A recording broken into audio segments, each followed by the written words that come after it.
りがぼやけてる理解できぬ何も見えぬ静かな街の声が瞳の奥に広がる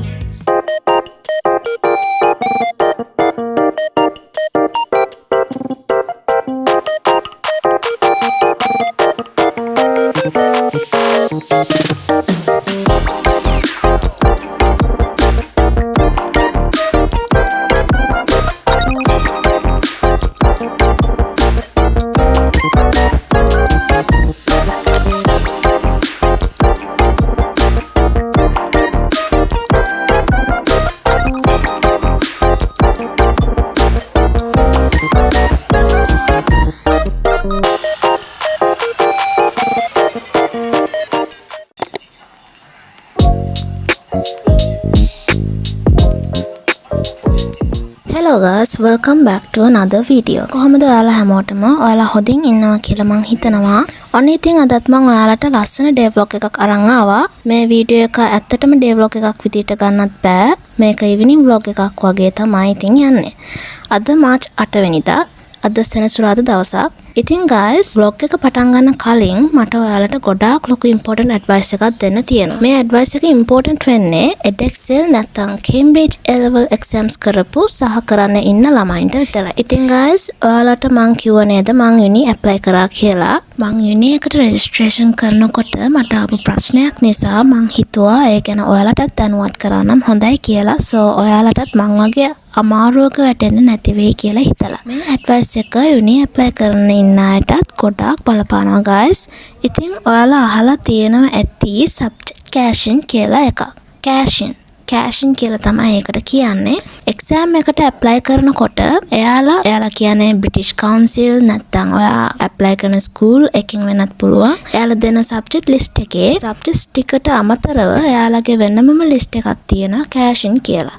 for example දැන් edexcel වල IT exam එක කරන අයට තියෙනවා වෙනම code එකක් caching වලටම කියලා YIT11 කියලා. එහෙම කෝඩ් එකක් තියෙනවනේ. ඉතින් guys මේ caching කියන්නේ මොකද්ද කියලා මම ඉස්සෙල්ලාම ඔයාලට කියන්නම්. caching කියලා කියන්නේ ඔයාලා මොකක්ම හරි subject එකකට caching apply කරන්නේ ඔයාට ඒ subject එක final certificate එකට දාගන්න ඕනේ නම් විතරයි. ඔයාලා full final overall grade එකක් ගන්න ඕනේ නම් තමයි caching කියන එක තියෙන්නේ. ඉතින් caching apply කරාම ඔයාගේ result sheet එක සහ certificate එක එන්නේ for example accounting එක ඉස්සරහා grade එක තියෙන A නැත්නම් A star ඒ වගේ ඒ විදියට තමයි එන්නේ. සාමාන්‍යයෙන් papers යන්නේ accounting unit 1 නැත්නම් unit 2 නැත්නම් IT unit 1 IT unit 2 A වගේනේ guys caching apply කරාම ඔයාට ඒ papers වල ගත්ත full total grade එක ගන්න පුළුවන්. මේක ළමයි ගොඩක් වැදගත් එකක්. ඔයාලා exam එකට apply කරනකොට මතක ඇතුව caching apply කරන්න guys නැත්නම් ලොකු අමාරුවක වැටෙනවා. caching කරපු grade එකක් තමයි universities වලින් බලාපොරොත්තු වෙන්නේ. ඔයාලගේ result sheet එකේ for example accounting unit 1 එක ඉස්සරහා A එකක් නැත්නම් accounting unit 2 එක ඉස්සරහා A එකක් එහෙම තිබ්බොත් එයාලා ඒක not valid කියලා තමයි සලකන්නේ. ඉතින් guys ඔයාලා හදිස්සියවත් caching apply කරන්න බැරි වුණා නම් ඒකට කමක් නැහැ. ඔයාලට late caching apply කරන්නත් පුළුවන් exam එක කරාට පස්සේ. හැබැයි ඒකට payment එකක් තියෙනවා කරන්න එක subject එකකට 7500ක් ගෙවන්න ඕනේ. එහෙම ගෙවනවට වඩා හොඳයි ඔයාලා apply කරනකොටම caching apply කරා නම්. එහෙමත් ඔයාලට late caching දානුනේ නැත්නම් ඔයාලට තියෙනවා special late caching කියලා option එක. ඔයාලා exam කරපු school එකට නැත්නම් ඔයාලා private කරා නම් ඒ කරපු institute එකට දැනුම් දෙන්න ඕනේ ඔයාලට special late caching කරන්න ඕනේ කියලා. ඔයාලට ඒකට result sheet ටිකයි NIC එකේ copy එකකුයි ඔයාලට submit කරන්න ඕනේ. ඒකට යන්නේ 5000 admin fee එකකුයි ඒක subject එකකට caching දාන්න 1700කුයි විතරයි guys. but ඒකේ certificate එකයි result sheet එකයි එන්න මාස 3ක් යනවා guys. ඉතින් guys මම ඔයාලට කියන්නේ exam එක කරන්න ඉන්න අය apply කරපු නැති අයට caching අනිවාර්යෙන්ම apply කරන්න.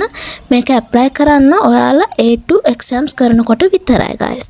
AS exams කරනකොට නෙමෙයි A2 exams කරනකොට තමයි ඔයගොල්ලෝ මේ caching කියන එක apply කරන්නේ. caching apply කරන්න ඔයාලා ඔක්කොම units complete කරලා තියෙන්න ඕනේ. guys. ඒ කියන්නේ දැන් accounting subject එකට බලමු. ඒකේ units දෙකක් තියෙනවා. ඒ units දෙකම ඉවර කරලා තියෙන්න ඕනේ ඔයගලන්ට cash in apply කරන්න. මම හිතනවා guys මේ advice එක ගොඩක් useful ඇති කියලා. ඉතින් තවත් වෙලා ගන්න නැතුව අපි vlog එකට යමු.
My hands are shaking, stifle my breath.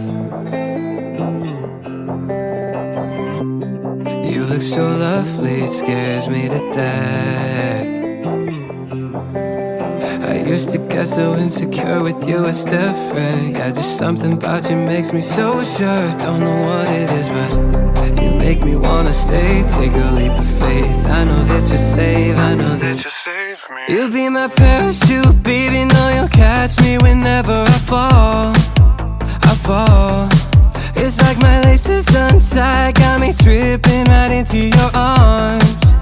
Your arms. Headed straight down through the night clouds. So is my heart pounds 10,000 feet, but you're my parachute, baby. Know you'll catch me whenever I fall. I know you got me.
ඉතින් guys අදට vlog එක මම මෙතනින් ඉවර කරනවා. මං හිතනවා අද මේ vlog එක ඔයාලා enjoy කරන්න ඇති කියලා.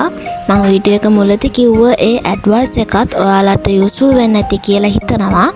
ඉතින් ඔයාලා මේ වීඩියෝ එක enjoy කරා නම් මතක ඇතුව වීඩියෝ එක like කරන්න and channel එක subscribe කරන්නත් අමතක කරන්න එපා. එහෙනම් guys මං ආයෙත් අලුත් ලස්සන vlog එකකින් ඔයාලව හම්බෙන්නම්.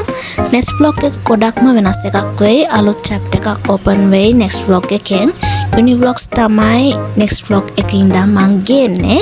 එතකන් ඔයාලා පරිස්සමෙන් සතුටින් ඉන්න කියලා මම ප්‍රාර්ථනා කරන ගමන් I'll see you in my next vlog. Bye and have a nice day guys. Bye.